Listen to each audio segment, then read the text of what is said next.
भावांनो, हे करत असताना भारतीय जनता पार्टी आणि आदरणीय पंकजाताईच्या लक्षात आलं की आपण जर शांत राहिलो, आपण जर काही प्रतिक्रिया दिली नाही तर सुप्रीम कोर्टाने तर रद्द केलेलं आहे आणि महाराष्ट्र शासन फारशी काही हालचाल करून नाही राहिले ते सुरू करण्यासाठी. म्हणून सरकारचं नाक दाबण्यासाठी एक म्हणा, जोपर्यंत तुम्ही नाक दाबत नाही समोरचा माणूस तोंड उघडत नाही.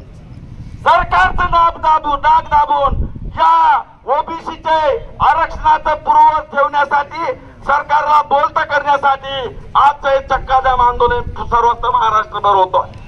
म्हणून भावांनो, आपण येणाऱ्या काळामध्ये जात विरहित, धर्म विरहित, पक्ष आणि संघटना विरहित ओबीसी म्हणून आम्हाला भविष्यात देखील संघर्ष करावा लागणार आहे आणि त्या कामी आपण एकत्रित याल. ओबीसीची एक वज्रमूठ, ओबीसीची एक विशाल ताकद या राज्यातील सरकारला आपण दाखवून देऊ. ही भूमिका येणाऱ्या काळामध्ये आम्हाला घ्यावी लागेल. आज ओबीसीचे नेते आदरणीय पंकजाताई या ठिकाणी अण्णा आहेत. वारंवार आम्ही पाहतोय यांच्या वागण्यातून, बोलण्यातून, चालण्यातून, यांच्या कृतीतून ओबीसीवर यांचं प्रेम दिसतंय आम्हाला. आम्ही लांब जरी असलो तरी पाहत असतो. भावांनो, जो ओबीसी की बात करेगा वही देश पर राज करेगा, ही भूमिका तुम्ही लक्षात घेतली पाहिजे. मग तो देशावर असेल, राज्यावर असेल, जिल्ह्यावर असेल, तालुक्यावर असेल, जो ओबीसीची गोष्ट करेल, ओबीसीच्या समस्या जाणून घेईल आणि ओबीसीचे प्रश्न सोडवण्यासाठी जाणीवपूर्वक प्रयत्न करेल, त्या नेत्याच्या बरोबर ओबीसी उभा राहील. ही गोष्ट आम्ही लक्षात घेतली पाहिजे. म्हणून जास्त बोलत नाही. अण्णाची सूचना, पावसाळ्याचे दिवस आहेत, मी वर बघून राहिलो, येऊ शकते आज जरा चांगले संकेत दिसून राहिले.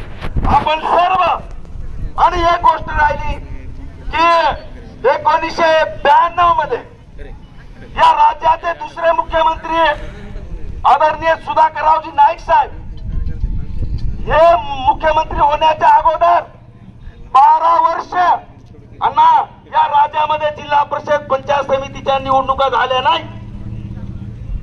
नव्हत्या. प्रशासक होते.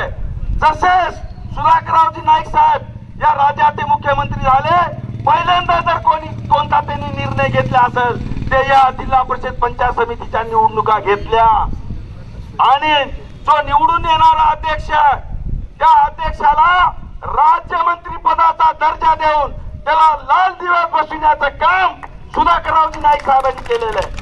म्हणजे पंगत कोणाची असू द्या, ओबीसी बांधवांनो, वाढ करणारा तुमचा जर ओळखीचा, तुमचा पाहुणा, तुमचा सोयरा, तुमचा मित्र असेल ना, तर तुमच्या पदरात बरंच काही पडू शकतंय. हे दोन गोष्टी वसंतरावजी नाईक साहेब आणि सुधाकररावजी नाईक साहेबांनी सिद्ध करून दाखवलेल्या आहेत. म्हणून अधिक ते बोलत नाही. हे आंदोलनाच्या मार्फत सरकारला आम्ही निवेदन तर देणारच आहोत, पण या राज्याच्या बंजारा समाजाचा एक कार्यकर्ता म्हणून, या देशातील सर्वात मोठी संघटना राष्ट्रीय बंजारा परिषदेचा राष्ट्रीय महासचिव या नात्याने मी शासनाला इशारा देतोय की तुम्ही आता ओबीसीचा अंत पाहू नका. हा ओबीसी चिडला, भडकला तर तुमच्या राजकारणात आणि तुमच्या खुर्चीचं काही खरं नाही. ही गोष्ट तुम्ही लक्षात घ्यावी. आपण सर्व एवढ्या मोठ्या संख्येने आलात, सर्वांना धन्यवाद देतो, आभार मानतो. आदरणीय अण्णा, तुम्ही आम्हाला या आंदोलनामध्ये सहभागी करून घेतलं. आमच्या भावना, आमच्या विचार आणि आमचा पाठिंबा सदैव तुमच्या बरोबर आहे, राहील. हे गोष्टी या ठिकाणी थांबतो. बोलतो. जय हिंद, जय शिवलाल, जय भीम, जय ओबीसी. यानंतर JD शाह साहेब.